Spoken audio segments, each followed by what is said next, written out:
KC Laboratory. Sponsored by Emprise Bank. It's the KC Laboratory presented by Emprise Bank. When Emprise says they're going long, they aren't just talking yardage. They're talking retirement too. Save for the future you've dreamed of with Emprise Bank. Member FDIC, our partner in possible. Really appreciative of them and the retirement to check my 401k after this. Here to help me talk about Chiefs Cowboys. My dear pals, first find them on Twitter at Chief in Carolina. Maddie Lane, hello. What's good?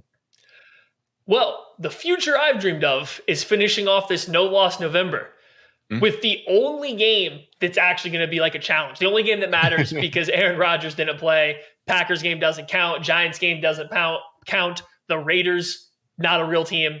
This is the only game in November that actually matters. The Chiefs have to win this one for me to feel better about them going forward, heading off, into the playoff picture. So I'm ready to do this game preview. We're not beating around the bush today. We're getting straight into football because I know that's what you guys want. Right, Craig? Yes, let's get right into football. Let's go right now. Wow, that was the quickest transition in the history of this show, very easily. Let's just go ahead and get into it then. We're going to talk about both sides of football, as we always do. Start with the offense, the clear-cut best side of the ball these days, obviously, duh. And I think one of the things we just need to talk about in general is middle field close coverage. This is something the Cowboys like to run. This is a staple of their defense, but who knows? Who knows if we're going to see it? What do we think we're getting this week, Maddie? Well, first, I think it probably makes the most sense to take a step back to the Raiders game, in which Gus Bradley came out and played a pre-snap, showed a lot of middle field close coverages. And so when the Chiefs came out and had a big offensive game, you have a lot of people trying to, poo-poo on the fact that they figured things out because Gus Bradley didn't do what everybody else was doing. Well, yes and no. Yes, the Raiders came out and played a lot more, single high looks at the pre-snap, but they still were playing with a safety in the high hole. It's not like they were rolling a safety down all the way into the box like he's Cam Chancellor from the 2015 Seattle Seahawks. It wasn't that style of defense. It was the same style of defense that the 49ers played against the Chiefs in the Super Bowl that slowed them down for a few quarters. It's the same style of defense that Gus Bradley has played with the Chargers against the Chiefs that slowed them down. It's very similar to a lot of the too high stuff with a safety rolling down to play that robber coverage. So it wasn't completely different from what the Chiefs have been seeing. It just didn't look the same pre-snap.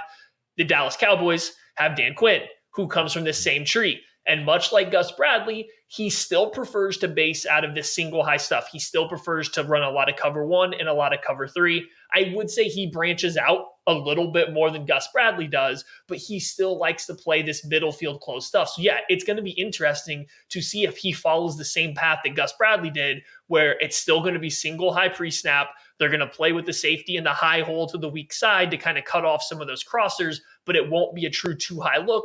Or if he'll do what a lot of other defenses have done this year that slowed down the Chiefs, just base out of two high safeties, both playing equal distance from the line of scrimmage. So that way you don't know where the guy rolling down is coming from. It's going to be fascinating because Gus Bradley, former colleague of Dan Quinn from same coaching tree, didn't do that. Will Dan Quinn learn from that mistake, or will he still rely on what he does best already? I mean, he should learn from that mistake if we're being real here. Take some keys and realize what's going on. Yeah, lots of cover one, lots of cover three. I do want to say that, yeah, they do a little bit better job of disguising it. You do get to see some of that Fangio too high even stuff where they roll that or spin that safety down real late, like basically as the snap's coming, and he's either fitting the run from deep or he's able to react to the release of the receiver there and make a move from that point. So I do think that you're going to see a little bit more varied looks. I mean, and that's what's been beating the Chiefs. It's not as simple as, here, and they just stay there the whole time. It's a lot of the spin. It's a lot of the rotation. It's a lot of the extra stuff that makes Patrick Mahomes and the Chiefs offense, especially with all those option routes, have to take an extra beat to read some of this. It leads to some disjointedness overall. But the Cowboys have shown some of that, so I don't think it's going to be as simple as, oh, they came in, they're a cover one, cover three heavy team, and this is completely unexpected that they're going to run some of these, too high looks pre-snap. like it has been with some other teams that the Chiefs have played this year, and they were clearly caught out by it. Dan Quinn has shown a little bit of that. It's been a while back. They haven't played a very dynamic offense in a little while. I mean, I was kind of hoping the Falcons were going to put up a little bit more of a fight this past weekend so we could see some of that coverage back, but they basically stayed in their cover one, stayed in their base stuff a lot more often against the Falcons. I am anxious to see if we see a little bit closer to what the Chargers presented and the sort of adjustments that Dan Quinn made in that game in week 2, where they ended up playing a lot of quarters in that game. So a lot more quarters than they have previous to that point and since that point. So they do have some wrinkles. They are on tape. I'm not sure that they're going to get caught out by them necessarily, but I'm also not sure that it's going to be a tailored game plan to beat something as readily as it was last weekend with Gus Bradley, when the Chiefs clearly knew it was coming and clearly knew how to attack it from the beginning of the game. One of the pieces of the formula of all these, the middle field closed coverages and teams that have, that they base out of that have really, one of the pieces of that formula has always been pass rush, having dudes up front and getting home with 4. And there's been some attrition up front for the Dallas Cowboys a little bit. DeMarcus Lawrence on IR. They still got some guys that are playing decent up front, but one of the big questions pending all this is Micah Parsons, the all-world rookie linebacker who is lined up in a variety of spots for this team. He's lining up as a true pass rusher, playing off ball. He presents some challenges just knowing where he's at on the field at all times. I'm curious where you think he's lining up this week, Maddie. I'm not sure. I think if the Dallas Cowboys were smart, they would get him pass rushing as much as possible, especially under the assumption that's going to be against Andrew Wiley. I do think that Micah Parsons has the kind of speed and burst around the edge that could really mess with Patrick Mahomes' deeper drops. Like, I do think that is a good spot to put him into. I think that is what really fits his pass rush kind of skill set. He's a great blitzer. Like, he's even better as a blitzer than he is as a raw pass rusher. But if you want to give him a matchup that is really good as a pass rusher, just let him run fast and deep off the edge. So I could see Micah Parsons actually having a similar game like he did against the Chargers in week 2, the game that, Craig already referenced, where he is mostly used as a pass rusher. I will say, though, if that's the case, if you get Micah Parsons as a pass rusher over and over again, that second level of the Cowboys team, not very good in coverage. And not that Micah Parsons is great in coverage, but he's at least a freaky athlete and he can cover a lot of ground. Watching Leighton Vander Esch or Keanu Neal move in space is painful. It's not good. Those guys really struggle getting out in coverage and in space. So wherever Parsons is, whether it's as a pass rusher or as off ball, you just kind of got to be able to avoid him if you're the Chiefs. You have to figure out where he is and play against that weakness, because I think there's going to be a significant weakness wherever he's not at. Yeah, there's when we did the draft stuff this past year, Micah Parsons was our number 6 overall prospect. And coming out, there was a lot of off-field stuff with him and things like that. But leading up to the draft, there's a lot of conversations about, I'm not sure that this guy is as good as everybody's making him out to be and all of that. And my goodness, he's been phenomenal. He really has been. The level that he's played at off-ball linebacker and the level that he's played as defensive end, right now, he should be the leader in both of those positions for the defensive, defensive team of the year. Right now, he's been that good at both positions. So it doesn't really matter where Dan Quinn lines him up. He's going to have success. He is going to win. I do think that if he is on the line of scrimmage, that benefits the Chiefs more. It's going to be a little bit easier for them to maybe tailor a game plan around going away from him or putting him in conflict or, asking him to play more mentally fast than he typically has to be as a defensive end. For as good as he is, he's still a linebacker that's having to spot fill for a defensive end. And like Maddie said there, that second level then all of a sudden gets much less athletic. It gets much worse overall. And we've seen what happens when that second level isn't particularly good in some of these middle of the field close schemes, as we saw last week. you might have a little more space, biting on play action. You might be able to get a little more horizontal, stretch these guys out, try and get them in space, chasing a running back. It benefits the Chiefs if Michael Parsons plays at defensive end, even though I fully expect, like Matty, for him to have plenty of success at defensive end, especially if he's going up against a backup right tackle. Parsons is probably even better than the number 6 prospect in this class at this point, which is saying a lot. I mean, he's been really, really good, utilized really well. And I mean, he's the guy you got to know. He's the guy that can wreck a game for the Dallas Cowboys. He is the game wrecker on the defensive side of the football for them, down to down, their best defensive player. There is some guys that might be a little bit more boom or bust in the back end of that defense, including a big playmaker in Trevon Diggs. Another early draft pick and another recent draft pick that's panned out for the Dallas Cowboys. The Dallas Cowboys secondary, just the cornerback position, actually has 13 interceptions on the year.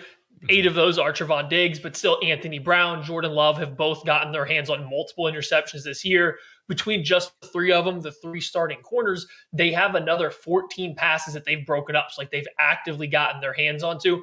This secondary gets their hands on the football a lot. They also give up a lot of yards. These guys play aggressive. They play not only aggressive at the line of scrimmage, but they play aggressive to the ball in the air. They try to undercut every route, which is bold, seeming, as we've talked about here, they play a lot of single high stuff. There's not always a ton of help over the top, and these guys live to play in phase, to undercut or cut off any in or out breaking route. So they do flirt with danger a lot. They can be beat. The problem is, as soon as you make one mistake, you misplace one football, you make one bad read, this secondary is making you pay as good, if not better, than any other team in the league. Maybe not the best matchup for a Chiefs team that has had a fair amount of unluckiness so far this year. It's going to take a little bit more precision, a little bit more just focus to avoid this, or these Cowboys secondary will come up with plenty of big plays. Yeah, they're going to jump on everything. That's part of the way that they've been trained. That's part of the type of player that they've got in the secondary there. But when you're in man coverage, that leaves you exposed to double moves. That leaves you exposed to man beaters. And it's something that the Chiefs should expect to see plenty of, even if they are rotating, playing out of too high, rotating into some of that stuff, they're still going to see plenty of man. Dan Quinn wants to get physical, wants to play some man defense against these guys. We've seen what's happened. Tampa Bay, very physical cornerbacks last year in the regular season, decided they were going to play man. Tyreek Hill torched them early. I'm not calling that that's going to happen again necessarily, but this is a situation that's primed for some of those bust type plays for the secondary, just as well as Patrick Mahomes underthrowing a route like he admitted he did to Darrell Williams. And Darrell Williams jumped in front of that, stole it, mossed John Abram there in the end zone. That's probably not going to be the case against this Cowboys team. They're going to fight to the ball a lot harder. They're going to fight through the hands of the receiver a lot harder. The play that McCole Hardman didn't necessarily fight super hard to get to the ball, that was almost an interception last week. That's something that they will almost certainly come down with for the Cowboys. So it's going to be a lot more contention. It's going to be a lot more physical, and there's going to be a lot more competition out there on the edge. It could just lead to more big plays or for either side, really. I think there's value in discipline when playing the Chiefs the way that a lot of teams have played the Chiefs, and staying and being committed to, the way the team's been playing them, forcing them to drive down the field. That's gonna fight a little bit of human nature for the Cowboys for sure.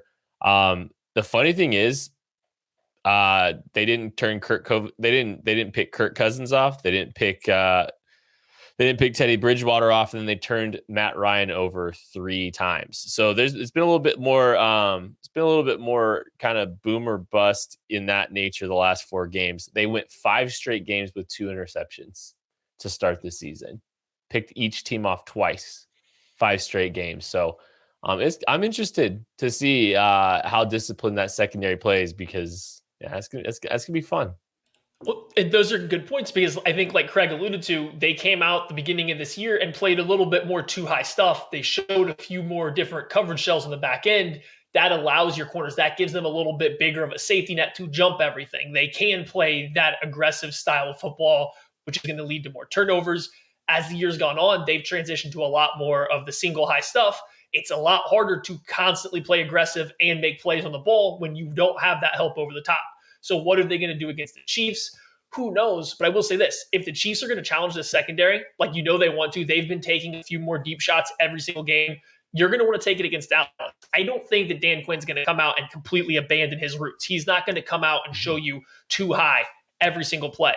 You want to force them to show high looks. You can do that on first down incredibly easily if you're the Chiefs. You want to come out in 12 personnel, sometimes even in 11 personnel. The Cowboys will gladly give you single high looks. The Chiefs have been getting really good options with isolating Tyreek Hill on the backside of 3-by-1 formations. They've been getting one-on-one for both outside receivers doing that.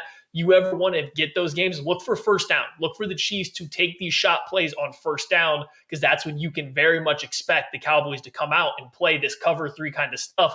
It's relatively predictable. That's not where Dan Quinn gets his most exotic stuff in.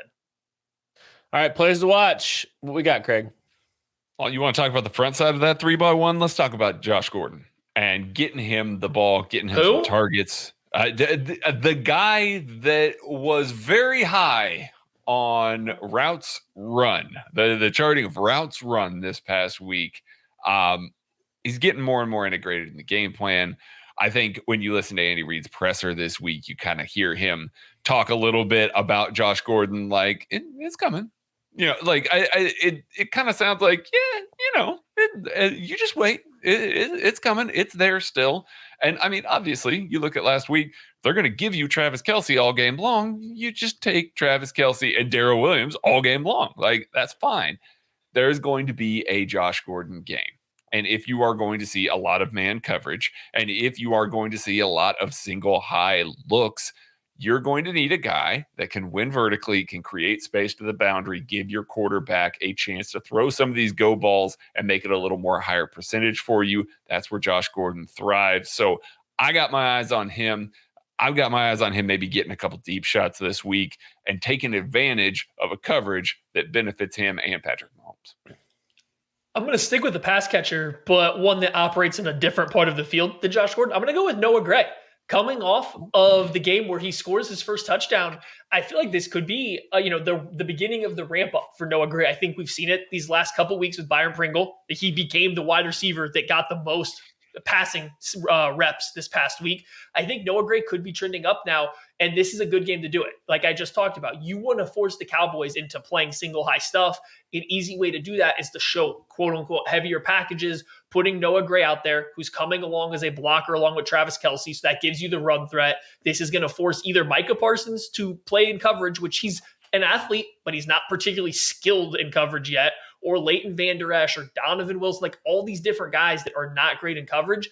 I like that matchup with Noah Gray. I think the Chiefs could do a lot out of 12 personnel this week. And if they're going to pay extra attention to Kelce, someone's going to be open out there somewhere.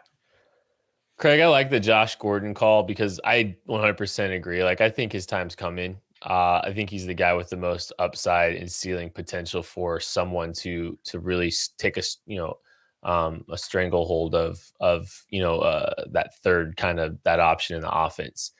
I kind of wonder if we're going to continue to see. I think we're going to continue to see a lot of high variance between a lot of these the Byron Pringles, the Demarcus Robinsons, and also the McCole Hardmans. And this is my guy to watch this week, not necessarily from an on the field topic, but more I'm curious to see if the usage that everybody blew up this week is a trend, because he spent a lot less time on the field, a lot less time running routes this week than Demarcus Robinson, than Byron Pringle, than Josh Gordon. So is this a singular week, or is this a blip, or is this a trend in we are going to use him this way and this is about it?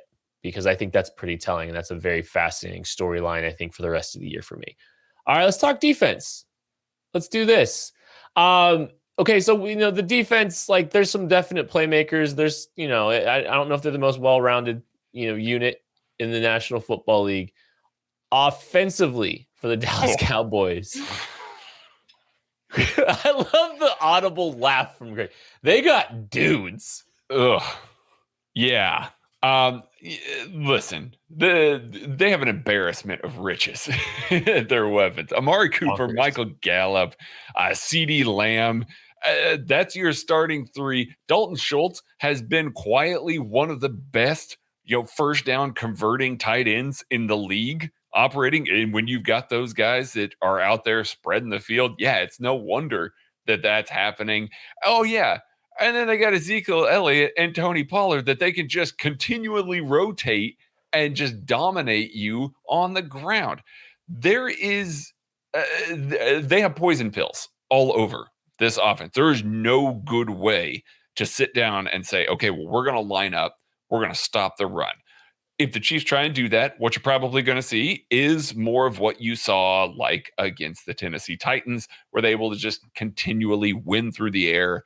They were taking advantage of the Chiefs run blitzing a lot. I would expect that out of Dallas. Simultaneously, if you sit back in coverage, well, then you've got Ezekiel Elliott and Tony Pollard in space. And we know how that's gone, historically, not just this year, but in the past couple of years with teams just being able to run the ball like crazy. It is a crazy amount of weapons, and Dak Prescott will have a crazy amount of choices, just like our friends at Macadoodles have a crazy amount of choices on their shelves for the best prices. And oh yeah, they're going to have recommendations for you. If you go into a Macadoodles, and I've done this many times, you go in there and you say, hey, I like this, or I like this. You know what they do with that information? They give you an educated opinion. The people in there know exactly what they're talking about, and they're going to give you something that you can trust. I have with confidence bought so many bottles of alcohol from Macadoodles that were spot on, exactly what I wanted. So get in there, get what you want if you're a consumer, and if you're a franchisee, you got to get a hold of my man, Roger, info@macadoodles.com, because all these consumers want all of this business and want this plethora of choices in their neck of the woods. So for the first time, I think it's everyone has to agree. The Cowboys' number one receiving option it's no longer debate. It's CeeDee Lamb. He is a better football player than Amari Cooper is. He's better. He's operating better on all three levels. Now, I know Cooper's dealing with a little bit of a hamstring injury, and he's still a very good wide receiver. Don't get me wrong. But CeeDee Lamb is the stud. CeeDee Lamb is the best player of this receiving group, and Dak Prescott treats him as such. That's where he goes to when they need a big play. That's his safety net. He operates a ton out of the slot.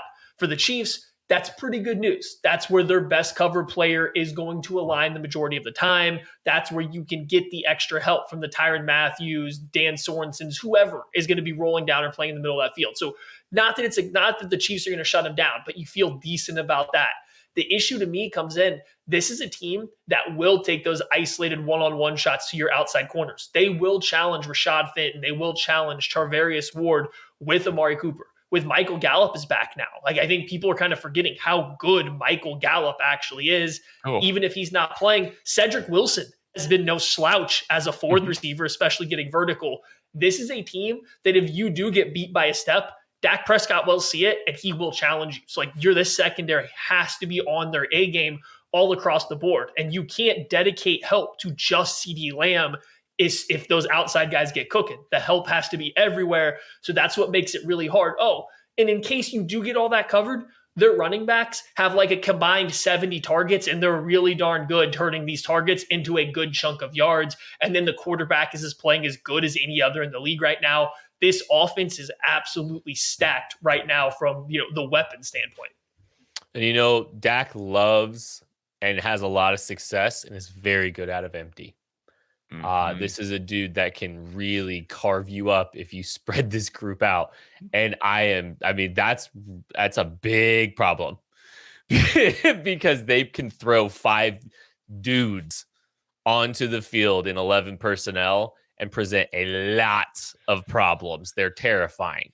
They're the deepest arsenal perhaps. Well, they're one of the deepest arsenals in football.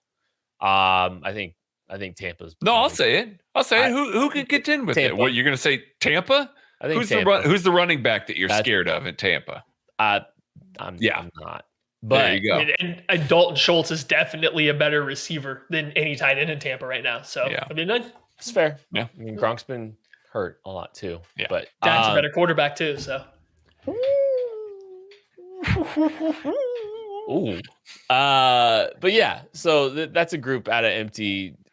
It could be really problematic. It could be really problematic. That's one of the things I've been thinking about. Okay, so Craig, point blank, do you blitz this team or do you not blitz them? What are you doing? Oh, hell no. I'm blitzing this team. Dak Prescott is amazing against the blitz. He's handled it really, really well, especially zero blitzing. Like, I know that's the topic du jour right now because the Chiefs did it to Jordan Love. Miami did it to Baltimore last week. Like, it's starting to become a thing where people are like, well, maybe teams should start zero blitzing some more. Please do not do that against Dak Prescott, for the love of God. Now, they deal really well with pressure, with extra rushers. They pick things up. Dak is a very quick processor. He's got the athleticism to escape, and he's got the different arm angles to throw around blitzers. He just processes the blitz ridiculously well. Now, Steve Spagnolo gets in his comfort zone when he's able to blitz and when he's able to do a lot of that stuff. So this is actually a contrast of styles a little bit. Now, Steve Spagnolo didn't blitz the Las Vegas Raiders a whole lot last week, about 13%, after coming off a 50% blitz rate against Green Bay. So he does know how to throttle down a little bit, but therein lies the dilemma. You still got to pressure Dak. You've got to speed him up somehow. You've got to make him a little bit inaccurate because these weapons will get open, especially late in the route. They will get open. You've got to take away some of that. You've got to get pressure on him without blitzing. So it's going to come down to the four-man rush. Frank Clark, Chris Jones, Jaron Reed, Derek Nottie. That's right, I said it.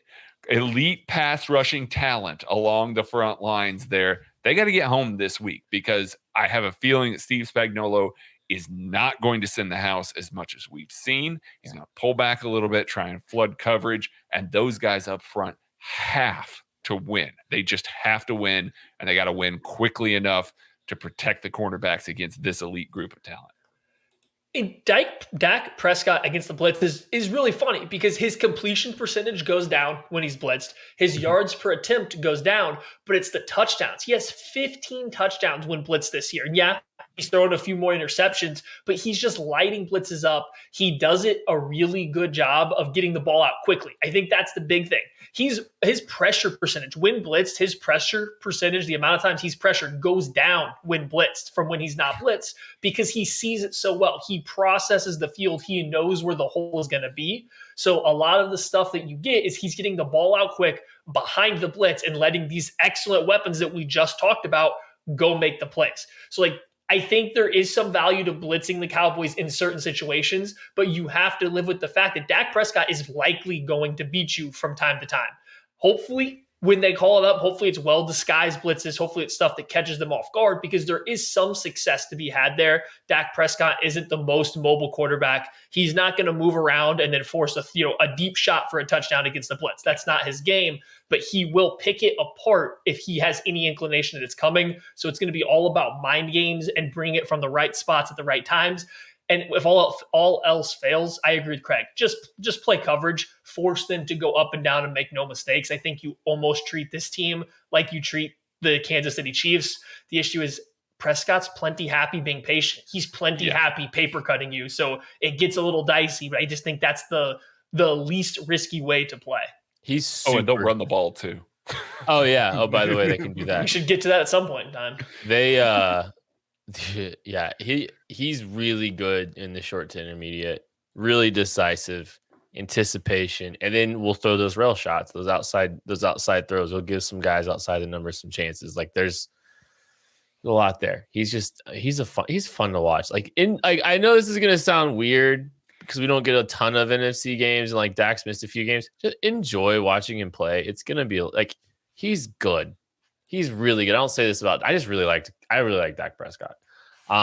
So enjoy watching him, even though Which is funny because Kent usually doesn't like robotic quarterbacks. And I think that's Dak Prescott to a T. I think they're maybe not from a, maybe from not from a mechanical perspective all the time, but man, that dude's got so much anticipation. Like he's such a quick processor. That's not a robot. That's like that anticipation, that ability to get the ball out of his hands. Like that's like, and do it well and quickly and athletically. That's not robotic. That's not Kirk. Very high elbows. They're perfectly fine elbows. A lot of two-way reads the Chiefs are going to have to deal with, Maddie. This is the problem. Like we barely mentioned it, but the Dallas Cowboys can now run the football and they can do it relatively well. Everybody has kind of written off Ezekiel Elliott after like the second week of the season where they saw him like slightly slip and not run through a defender for a touchdown, and everyone wanted to write him off. I think those people stopped watching the Cowboys after that point in time or something, because Ezekiel Elliott's been really good.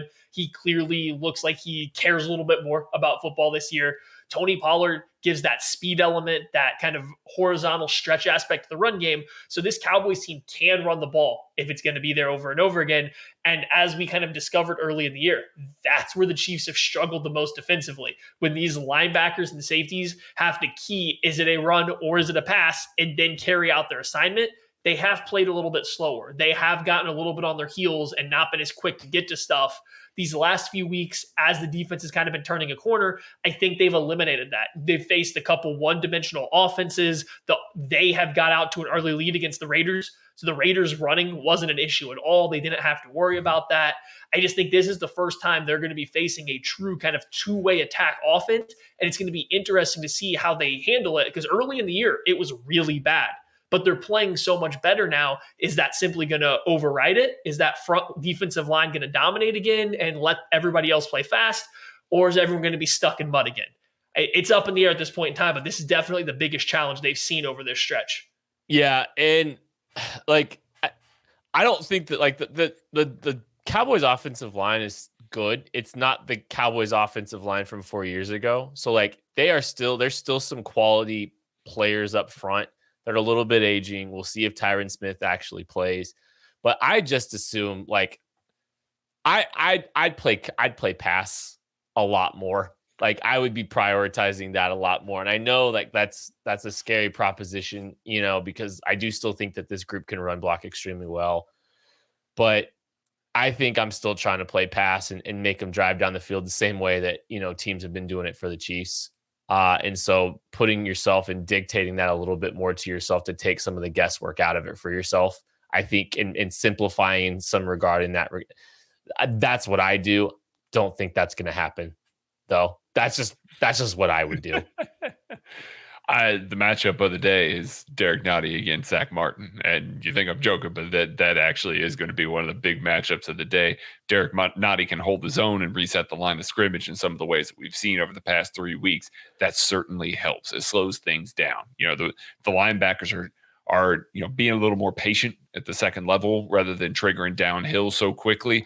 Derek Nottie disrupting, forcing some cutbacks, things like that, allow the linebackers to late fill and flow and get to the ball carrier without giving up so many yards. But if you see a guy like Zach Martin dominating a Chris Jones, a Jaron Reed, a Derek Nottie, it's going to be a long day. I really do think so. And because they are more than content to line up and run the ball if the Chiefs are willing to give it to them all day. So if you see those linebackers a little more pass oriented and gaining depth a little quicker, then you're going to see this Dallas Cowboys team, hand the ball off a lot. Conversely, if you see those Chiefs linebackers triggering downhill, run blitzing, trying to fill gaps quickly, get to those running backs early, guess what?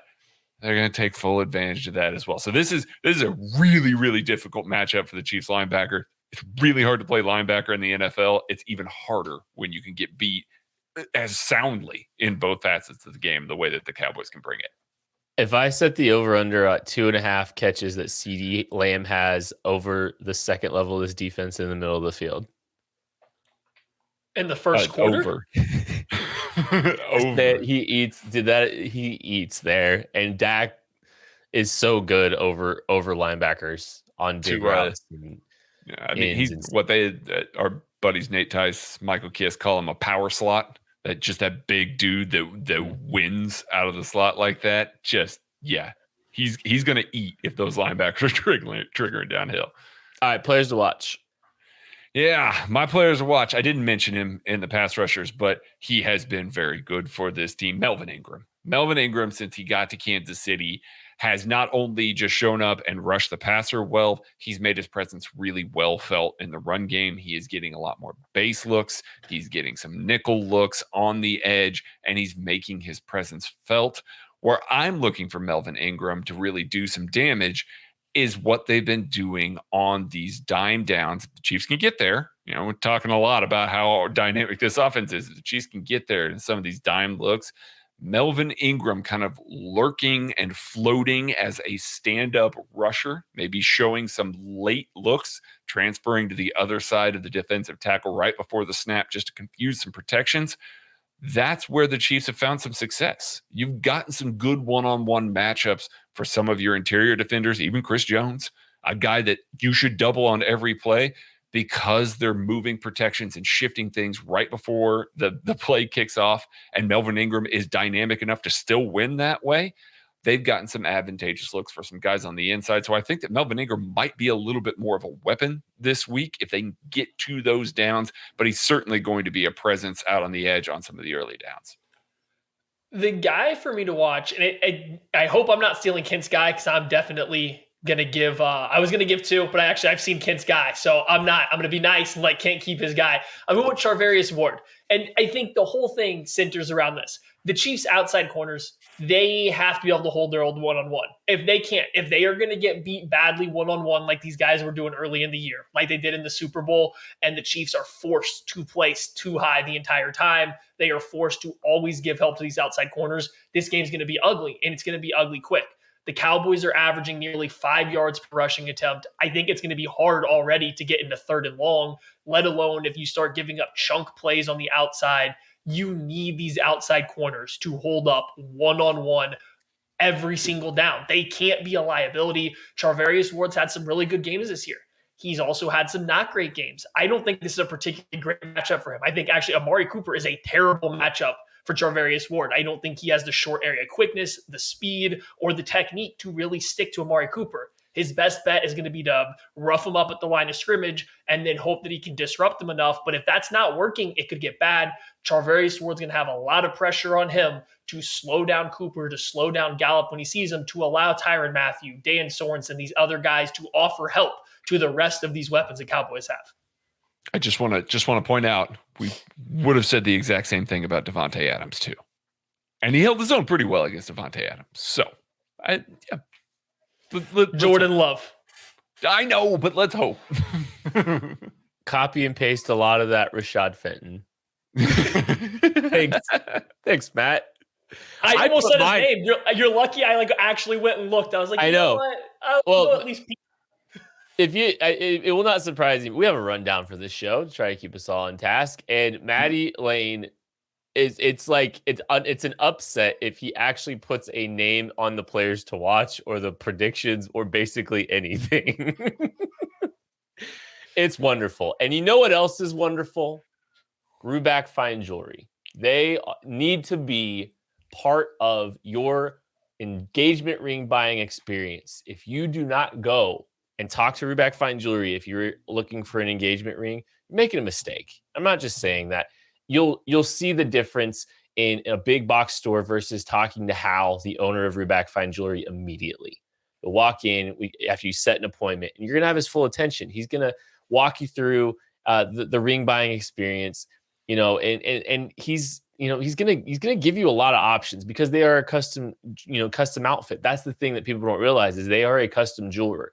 You may go to a big box store and you may not have as many options. You might be able to have, close to what you want. Hal can give you what you want, and he's going to stay within your budget. He's going to ask you what your budget is, and he's not going to try to push you beyond what you want. So it's a wonderful ring buying experience, or any custom jewelry experience. Really, it's not just that. Push presents, for the mother of your child. Things like that, special occasions. They've dealt with a lot of different things, and they've actually dealt with a lot of Chiefs players over the course of their existence too. So go to ruback.co, visit with Hal after you schedule an appointment online. You will not regret it, I promise you. All right, prediction times. What we got here, Craig? Oh, man. I went back and forth on this one. I really did. I do think that there's going to be points on the board. I think the Chiefs are going to call a good football game on the offensive side of the ball. I think you're going to see some explosive plays. Like, I think that we're going to actually see some this week, and I think that points will be put on the board.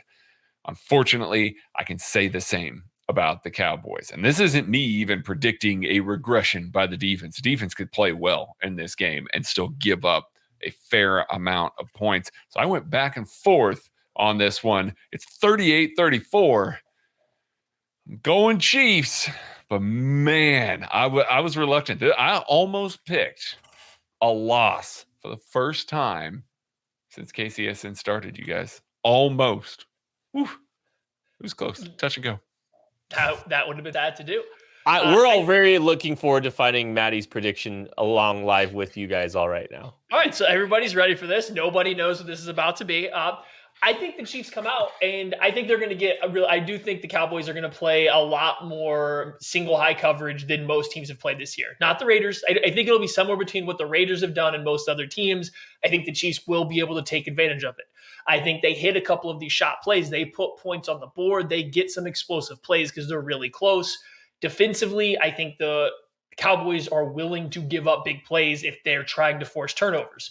On the other side, I think the Chiefs have more defensive talent than the Cowboys do, especially given the Cowboys' injuries. I think that's a more talented unit on the Chiefs' defensive side of the ball.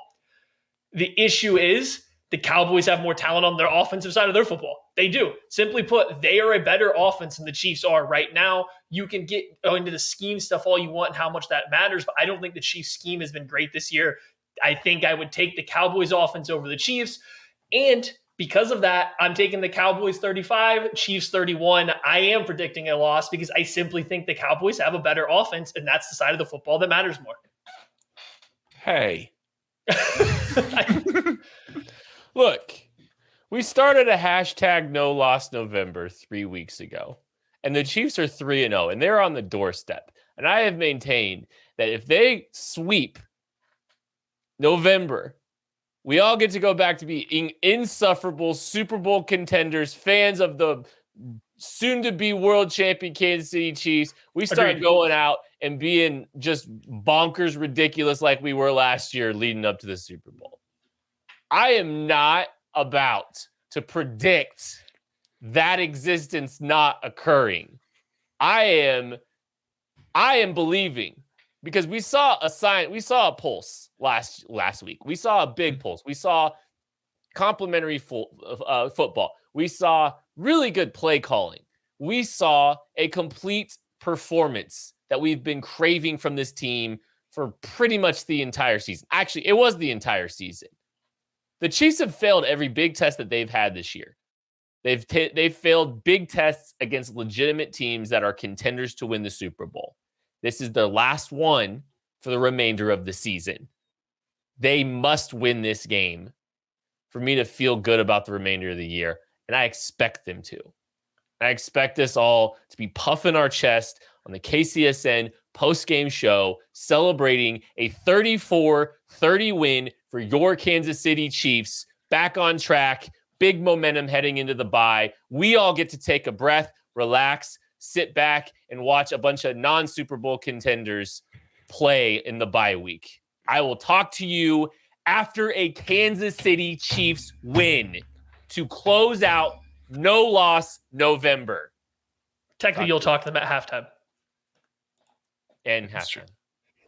Really killed the vibe. Yeah, that's my goal.